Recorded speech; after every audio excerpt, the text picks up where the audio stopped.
ਤੇ ਕਿੰਨੀ ਪੁਰਾਣੀ ਹੈ ਇਹ ਗੱਡੀ ਆਪਣੀ? ਇਹ ਵੀਰੇ 10 ਸਾਲ ਪੁਰਾਣੀ ਹੋਈ ਹੈ। ਤੇ ਹੁਣ ਇਹ ਤੇ ਕਿੰਨੇ ਸਾਲ ਦਾ ਜਿਹੜਾ ਪਰਮਿਟ ਆ ਬਕਾਇਆ? 5 ਸਾਲ। ਕੱਲਾ ਕਾਗਜ਼ ਆਪਾਂ ਭਰਦੇ ਆ 55,000 60,000 ਦੀ ਇਨਸ਼ੋਰ ਭਰਦੇ ਆ, ਟੈਕਸ ਭਰਦੇ ਆ, ਆਲ ਇੰਡੀਆ ਪਰਮਿਟ ਹੋ ਗਿਆ, ਪਾਸਿੰਗ ਹੋ ਗਈ, ਟੂਲ ਟੈਕਸ ਵੀ ਦਿੰਦੇ ਆ, ਰੋਡ ਟੈਕਸ ਅੱਡ ਭਰਦੇ ਆ। ਟੈਕਸ ਭਰਨ ਤੋਂ ਬਾਅਦ ਵੀ ਇਹਨੇ ਕਾਗਜ਼ 1.5 ਲੱਖ ਰੁਪਏ ਆਪਾਂ ਕਾਗਜ਼ਾਂ ਦਾ ਭਰਦੇ ਆ। ਤੋਂ ਲਿਖਤੀ ਰੂਪ ਚ ਲੈਣਾ ਮੈਨੂੰ ਇੱਕ ਵਾਰੀ ਬਣ ਗਏ NCR ਇਦੋਂ ਦੁਬਾਰਾ ਬਣੇ ਹੋ ਤੁਹਾਨੂੰ ਤੁਹਾਡੀ ਗੱਡੀ ਅਸੀਂ ਸਕ੍ਰੈਪ ਕਰਾਂਗੇ ਜੀ। ਤੁਸੀਂ ਸਾਰੇ ਪਾਸੇ ਹਰਿਆਣਾ ਨੂੰ ਘੇਰ ਲਿਆ ਤੇ ਜੇ ਕਿਸੇ ਗੱਡੀ ਨੇ ਯੂਪੀ ਜਾਣਾ, ਜੇ ਕਿਸੇ ਗੱਡੀ ਨੇ ਰਾਜਸਥਾਨ ਜਾਣਾ, ਜੇ ਕਿਸੇ ਗੱਡੀ ਨੇ ਮਹਾਰਾਸ਼ਟਰ ਜਾਣਾ, ਗੁਜਰਾਤ ਜਾਣਾ, ਉਹਨੂੰ ਹਰਿਆਣਾ ਕ੍ਰਾਸ ਕਰਨਾ ਹੀ ਪਊਗਾ। ਬਸ ਵੀਰੇ ਅਸੀਂ ਤਾਂ ਇਹੀ ਕਹਿੰਦੇ ਆ ਵੀ ਜਿੰਨਾ ਟਾਈਮ ਸਾਡੀ ਗੱਡੀ ਦੇ ਕਾਗਜ਼ ਨੇ ਉਹਨਾਂ ਟਾਈਮ ਸਾਡੀ ਗੱਡੀ ਚੱਲਣੀ ਚਾਹੀਦੀ ਆ। नमस्कार, आप सबका स्वागत है ट्रांसपोर्ट टीवी में। मैं हूं आपके साथ अनुराधा शर्मा सैनी और आप देख रहे हैं ब्रेकिंग न्यूज। जब एक ड्राइवर की गाड़ी हुई 10 साल पुरानी तो आखिर क्या कुछ परेशानियां उसके सामने आई, उसने अपनी दिल की बात कैसे रखी, कैसे परेशानियों को रखा, आपको बताएंगे इस ब्रेकिंग न्यूज में। लेकिन उससे पहले आपके लिए एक जरूरी जानकारी। पॉलिसी करवा ली पर क्लेम के वक्त आ रही हैं दिक्कतें, तो कोई बात नहीं, अब ट्रांसपोर्ट मॉल लेकर आया है आपके लिए जेन्युइन पॉलिसी। तो अब क्लेम की चिंता छोड़ें और बीमा करवाएं ट्रांसपोर्ट मॉल से। अभी व्हाट्सएप करें 90-831-90-831 पर। तो चलिए बढ़ते हैं आगे इस ब्रेकिंग न्यूज की तरफ, जहां हमने बात की कि 10 साल पुरानी गाड़ी के बाद एक ड्राइवर के मन में ऐसी क्या आई कि उसने अपना दिल खोल के सारी परेशानियां सामने रख दी। तो आपको मालूम ही होगा कि NCR में 15 साल पुरानी पेट्रोल गाड़ी और 10 साल पुरानी डीजल गाड़ियां जो हैं वो बैन है। यानी कि अगर बात की जाए जो ट्रक ड्राइवर्स हैं उनकी गाड़ी अगर 10 साल पुरानी हो जाती है तो वो NCR में एंटर नहीं कर सकती, क्योंकि इंडिया में जो है वो कैरेट एंड स्टिक रूल है। आपको बता दें कि इस रूल का मतलब क्या होता है। कैरेट का मतलब होता है कि अगर आपकी गाड़ी जो है वो 10 साल पुरानी हो जाती है तो जो सरकार है वो आपको बहुत सारे ऐसे बेनिफिट्स देती है या फिर आपको ऐसे लालच देती है कि अगर आप अपनी गाड़ी स्क्रैप करेंगे तो आपको इतना डिस्काउंट दिया जाएगा। उसके बाद जो गाड़ी मालिक है वो अपनी गाड़ी स्क्रैप कर लेते हैं। वहीं स्टिक रूल ये है कि अगर आपकी गाड़ी NCR में पकड़ी जाती है और वो 10 साल पुरानी डीजल गाड़ी है तो फिर आपकी गाड़ी को सीज कर लिया जाता है, इंपाउंड कर लिया जाता है। इसके साथ ही साथ बड़े बड़े चालान जो हैं वो भी काटे जाते हैं। पहले ये जो रूल था वो 2018 तक एक्सटेंड किया गया था, उसके बाद धीरे धीरे 2024 तक इसे एक्सटेंड किया गया। और उसके बाद अगर किसी भी ड्राइवर की पुरानी गाड़ी NCR एरिया में जाती है तो उसकी गाड़ी के ऊपर बड़े चालान लगाकर उसकी गाड़ी को इंपाउंड कर लिया जाता है। वहीं ड्राइवरों ने एक और आरोप लगाया है। उनका कहना है कि अगर हमारी गाड़ी पकड़ी जाती है तो उसके बाद हमारी गाड़ी से शपथ पत्र जो है वो लिखवाया जाता है। ड्राइवरों का कहना यह है कि उस शपथ पत्र में ये लिखवाया जाता है कि इस बार आपकी गाड़ी जो है वो छोड़ दी गई है, लेकिन अगर अगली बार आपकी गाड़ी NCR एरिया में पकड़ी गई तो आपकी गाड़ी को पकड़कर स्क्रैप कर दिया जाएगा। तो सोचिए कि अगर एक ड्राइवर जो है और वो एक सिंगल मोटर मालिक है और उसकी गाड़ी को स्क्रैप कर दिया जाए तो उससे उस गाड़ी मालिक का कितना ज्यादा नुकसान होगा। यहीं पर ड्राइवरों ने अब आवाज उठाई है। 2 ड्राइवर जो हैं वो आपस में बात कर रहे हैं, वो ट्रांसपोर्ट मिनिस्टर से अपील कर रहे हैं कि कोई ना कोई इसका समाधान जरूर निकाला जाए, क्योंकि अगर उनकी गाड़ियां स्क्रैप होती हैं तो कहीं ना कहीं उस गाड़ी मालिक पर सबसे ज्यादा बोझ आता है।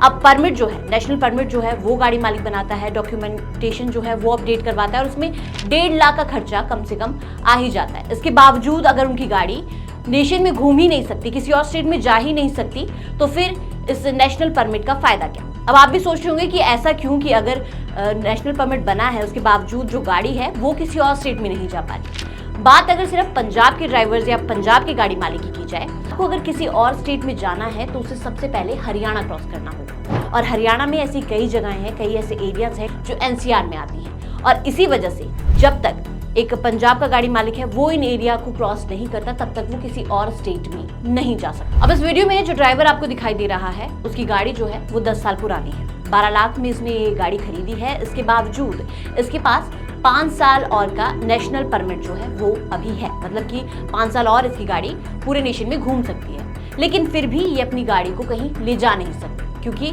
अगर इन्हें अपनी गाड़ी को कहीं ले जाना है तो इन्हें ये हरियाणा के NCR बॉर्डर जो है, NCR एरिया जो हैं वो क्रॉस करने होंगे।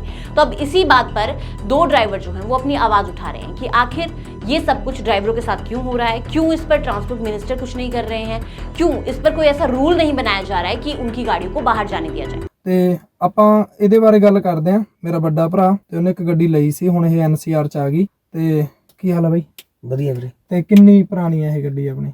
ਇਹ ਵੀਰੇ 10 ਸਾਲ ਪੁਰਾਣੀ ਹੋਈ ਆ।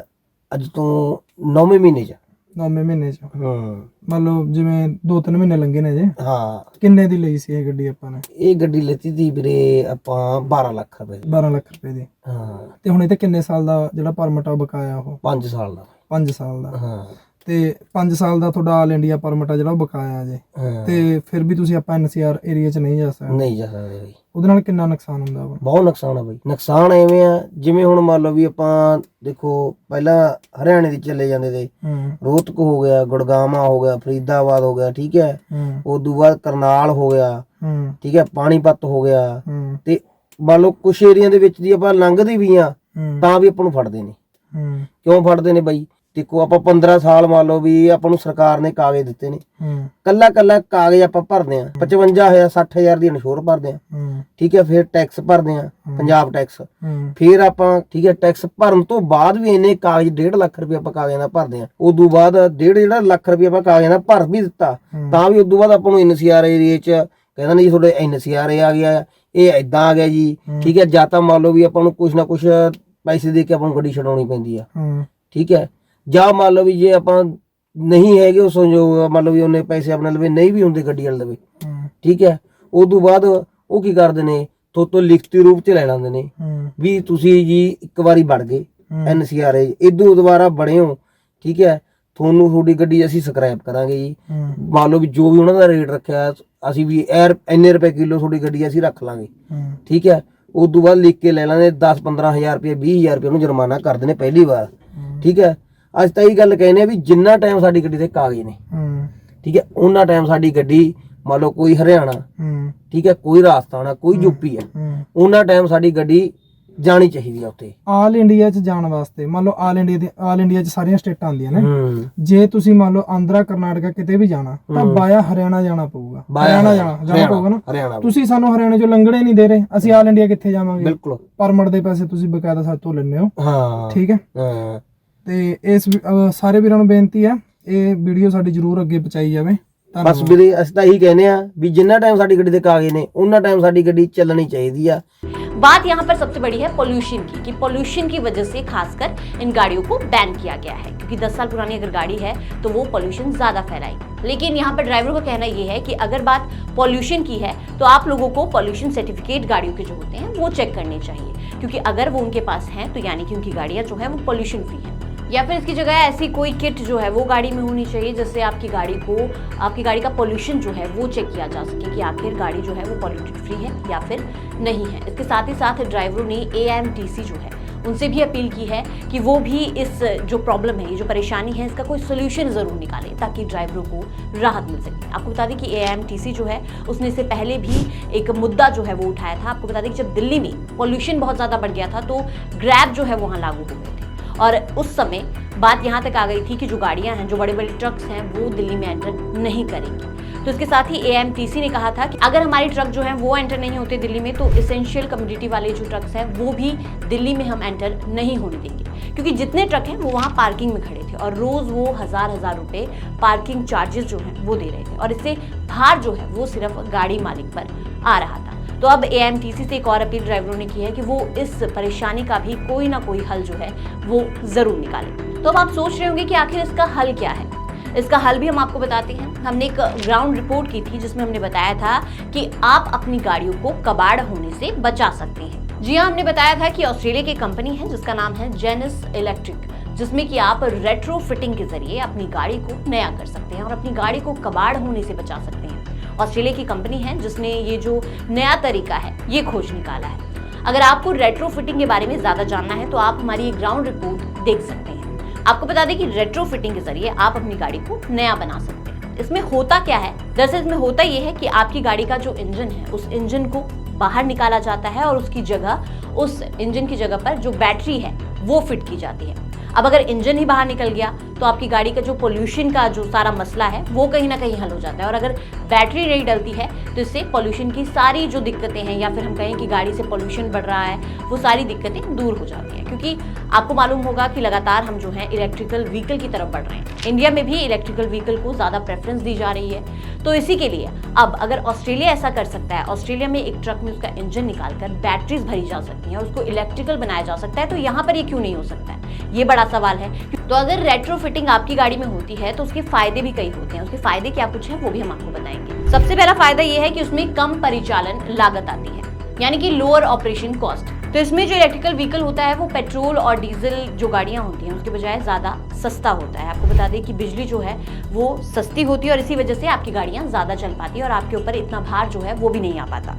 दूसरी बात करें तो दूसरा इसका फायदा जो है वो है पुरानी कारों को एक नया जीवन मिल जाता है। जी हाँ, जो गाड़ियां जो हैं जिन्हें कबाड़ बनाने पे सरकार तुली है, या फिर कहें कि अपना गुस्सा, जब पोल्यूशन होता है तो अपना गुस्सा उन पुरानी गाड़ियों पर निकाला जाता है, उन पुरानी गाड़ियों को एक नया जीवन दान मिल जाता है और वो गाड़ियां ज़्यादा समय तक चल सकती हैं। वहीं पर ये जो गाड़ियां होती हैं ये एनवायरनमेंट फ्रेंडली होती है, यानी कि पर्यावरण के अनुकूल होती है, तो इससे पॉल्यूशन का खतरा जो है वो पूरी तरह दूर हो जाता है। इसके साथ ही इन गाड़ियों का रखरखाव का खर्चा जो है वो भी कम होता है। अब आपको जो मैकेनिक है उसके पास कम जाना पड़ता है, क्योंकि इनकी मेंटेनेंस जो है वो काफ़ी सस्ती भी होती है और आपको ज़्यादा करवानी भी नहीं पड़ती। तो फिर इसके फायदे बहुत ज़्यादा है जो कि हमने आपको भी गिनवाए हैं। तो अब आपको बताते हैं कि आखिर अगर आपको अपनी गाड़ी के साथ ये कन्वर्जन करना है तो इंडिया में आपको क्या कुछ करना होगा। ईवी कन्वर्जन जो है वो इंडिया में लीगल है, लेकिन इसके लिए कुछ शर्तें जो हैं, कुछ नियम जो हैं वो लगाए गए हैं। आपको बता दें कि इसमें सिर्फ ARAI अप्रूव्ड कन्वर्जन किट्स जो हैं उनका इस्तेमाल किया जाता है और इसके साथ ही ये जो किट्स हैं ये जरूरी होती हैं। साथ ही साथ आपका जो व्हीकल है वो री रजिस्टर्ड जो है